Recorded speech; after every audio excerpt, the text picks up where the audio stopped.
Pred pár dňami som uverejnila príspevok na facebookovej stránke, kde som vyjadrila nesúhlas s tým, aby pán Dávid Puchovský chodil na školy a školil maloleté deti o ideologických a politických témach. Viete, aká bola jeho reakcia?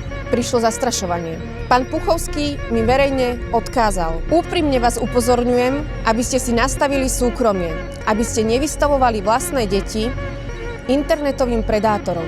Týmto komentárom totiž on sám cielene upriamil pozornosť na moje deti. Tieto jeho komentáre a následne aj príspevok vyvolali veľmi burlivú reakciu.